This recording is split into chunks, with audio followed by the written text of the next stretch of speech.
అందమైన చర్మ సౌందర్యం మీ సొంతం. Second aqua radiance deep cleansing gel.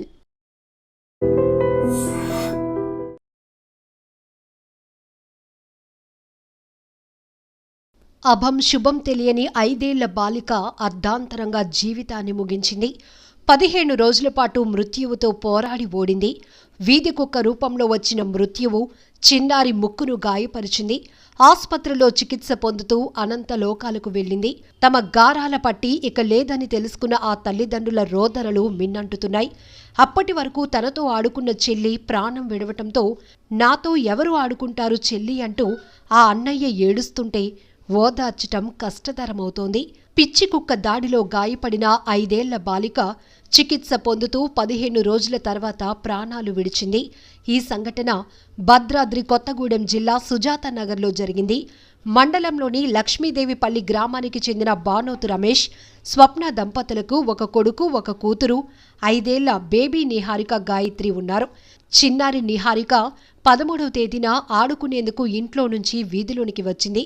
అదే సమయంలో ఆమెపై పిచ్చికుక్క దాడి చేసింది. కింద పడిపోయిన ఆ చిన్నారి ముక్కు భాగంలో కరవటంతో తీవ్ర రక్తస్రావమైంది. చిన్నారి కేకలతో అప్రమత్తమైన స్థానికులు కుక్కను తరిమి చంపేశారు. గాయపడిన బాలికను కుటుంబీకులు వెంటనే కొత్తగూడెంలోని సర్వజన ఆసుపత్రికి తరలించి చికిత్స చేయించారు. వైద్యుల సూచన మేరకు యాంటీ ర్యాబిస్ వ్యాక్సిన్ డోసులు వేయించారు. గత ఆదివారం పాప ఉన్నట్టుండి తీవ్ర అస్వస్థతకు గురైంది. నోట్లో నుంచి నొరగలు రావటంతో పాటు విచిత్రంగా ప్రవర్తించింది.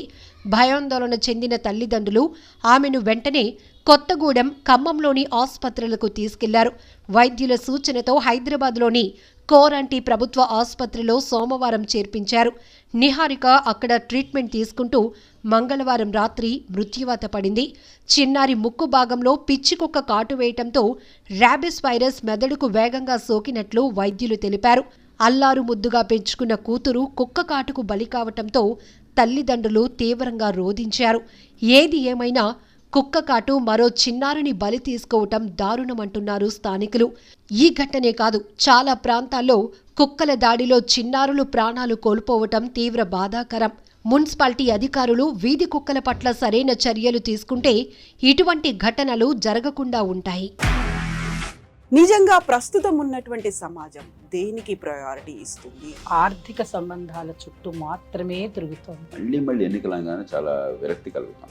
మంచి అనిపిస్తుంది కదా, లేడీస్ కూడా ఛాలెంజింగ్ జాబ్స్ చేసినప్పుడు చాలా బాగుంటది. ట్రాఫిక్ అసిస్టెంట్స్ గా నియమించిన ట్రాన్స్జెండర్స్ అందరితో సాల్యూట్ చేయించుకుంటున్నారు. ఫుడ్ డెలివరీ ఇవ్వటానికి వెళ్ళినటువంటి డెలివరీ బాయ్ అనిల్ పై కళ్ళ ముందు పెళ్ళండి